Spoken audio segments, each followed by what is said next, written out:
늦은 밤 길거리에 주막으로 한 선비가 들어갔습니다. 그는 짐을 풀고 국밥 한 그릇을 시켜 먹고 있었는데 먹는 내내 주인 안악에게 눈을 뗄 수가 없었습니다. 그녀의 외모가 빼어나서인지 자신도 모르게 자꾸 그녀에게 눈길을 보내고 있던 것이었죠. 하지만 주모는 선비가 싫지만은 않았는지 그때마다 웃음으로 화답하였습니다. 그러고는 선비가 밥을 다 먹고 나자 살며시 옆으로 다가와 이따 자정에 자신의 방으로 오라며 넌지시 선비를 유혹했습니다. 깊은 밤 선비는 주인 안악의 방으로 몰래 들어갔습니다. 그녀는 방 한구석에 이불을 펴놓고 선비를 기다리고 있었는데 선비가 들어오자마자 그의 손을 잡아 끌고는 이불 속으로 들어갔습니다. 한참 흥이 무르익을 찰나 그녀는 부끄럽다며 호롱불을 끄고는 자릿길을 가지러 간다며 일어났습니다. 그러고는 금세 돌아와 선비의 옆에 누웠습니다. 둘은 그렇게 뜨거운 밤을 보내게 되었고 몇 번이나 합을 맞춰서인지 다음날 아침이 되어도 도통 일어나지 못했습니다. 그러자 밖에서 해가 중천에 떴는데 어서 나오시오. 라는 소리가 들렸는데 그 목소리는 다름 아닌 주인 안악의 목소리였습니다. 잠깐, 지금 주모의 목소리가 밖에서 들리지 않았어? 아니 그럼 지금 내 옆에 누워있는 사람은 대체 누구지? 선비는 천천히 고개를 들어 옆에 누워있는 여인을 쳐다보았는데 그녀는 얼굴 한쪽이 일그러지고 두 눈이 멀어 차마 눈뜨고 쳐다볼 수 없는 외모의 젊은 안악이었습니다. 아니 이게 대체 뭔 일이오?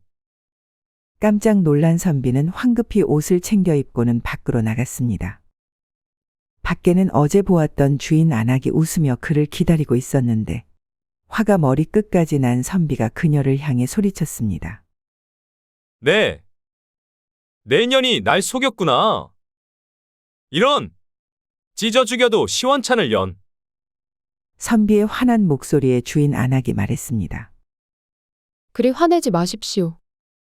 선비께서는 그저 병든 여인에게 남녀간의 일을 처음 알게 해주셨으니 앞으로 큰 복을 받을 것이다. 라며 좋게 생각하십시오.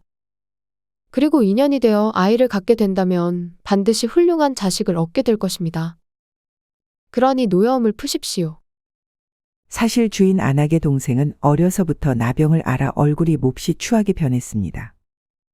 그래서 나이가 먹도록 시집도 못 가고 남자도 모른 채 늙어가고 있었죠. 그러다 때마침 얼굴이 잘생기고 키가 훤칠한 선비가 자신을 유혹하자 그에 넘어가는 척하면서 동생을 대신 들여보낸 것이었습니다. 하지만 주인 안악의 말에도 선비는 화가 풀리지 않았습니다. 그래서 그는 아침밥도 먹지 않고 곧바로 짐을 챙겨 주막을 떠나버렸습니다. 시간이 흘러 10여 년 뒤 선비가 일이 있어 다시 그 주막 앞을 지나가게 되었는데 그는 예전 일의 앙금이 남아있어서인지 그곳에 묵지 않고 옆집에 묵었습니다. 그러면서 선비는 일 때문에 이리저리 왔다 갔다 하며 주막을 힐끔힐끔 훔쳐보았는데 그곳에는 빼어나게 잘생긴 아이가 한 명 있었습니다. 아이는 주인 안악을 도와 과객들에게 음식을 나르고 있었는데 하는 행동이나 말투가 예사 아이와는 다르게 귀티가 났습니다. 문득 선비는 아이의 정체가 궁금해졌습니다. 그리하여 집주인에게 넌지시 주막집 아이에 관해 물었죠. 그러자 집주인이 말했습니다. 저 아이는 주막집 주인 동생의 아들인데 성이 없는 것으로 합니다. 성씨가 없는 아이라고? 어찌 성이 없단 말이오? 그게 주막집 주인의 여동생이 몹쓸 병을 앓아서 얼굴이 그 요괴처럼 흉측하게 변했습죠. 그래서인지 가까이 하는 사람이 아무도 없었습니다. 물론 시집도 못 갔지요. 헌데 어떤 멀쩡하게 생긴 과객이 혹자는 맹인이라고도 하지만 어쨌든 한 과객이 글쎄 흉측하게 생긴 그 여동생과 하룻밤을 같이 보냈다지 뭡니까. 그러고는 그 후에 여동생이 임신을 했는데 한방에 임신이라니 그놈 참 대단한 놈이었나 봅니다. 하여간 임신을 했는데 안타깝게도 아이를 낳자마자 그만 세상을 떠나고 말았죠. 그 후로 아이는 쭉 저 상태로 주막집 일을 도우며 살고 있었죠. 참 안타까운 일입니다. 선비는 그 이야기를 듣자마자 그 아이가 자신의 아이임을 확신했습니다. 그래서 그는 곧바로 옆 주막집으로 가서 주인 안악을 만났습니다. 그녀는 10년이 지났음에도 아직도 선비를 똑똑히 기억하고 있었기에 그를 반갑게 맞아주었죠. 그러고는 아이를 불러 말했습니다. 인사드려라. 너의 친아버지시니라. 아이는 당황해하며 눈을 동그랗게 뜨곤 어쩔 줄 몰라 했습니다. 자신을 낯설어하며 우물쭈물하는 아이를 선비는 꼭 안아주었습니다. 그러고는 주인 안악에게 말했습니다. 이 아이가 그날 밤의 일로 인해 태어난 내 자식이 맞소? 정말로 내 친아들이 맞냔 말이오. 네, 선비님. 그날 밤의 일로 인해 태어난 선비님의 친아들입니다.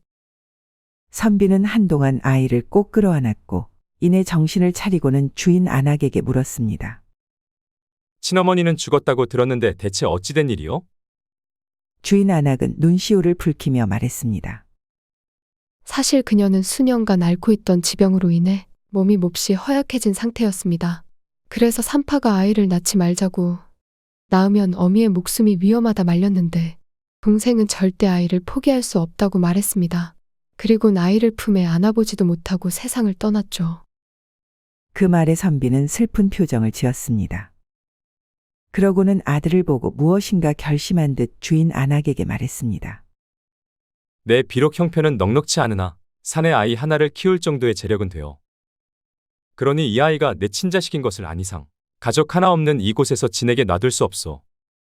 그러니 아이는 내가 데려가도록 하겠소. 그대도 이해할 것이라 믿소.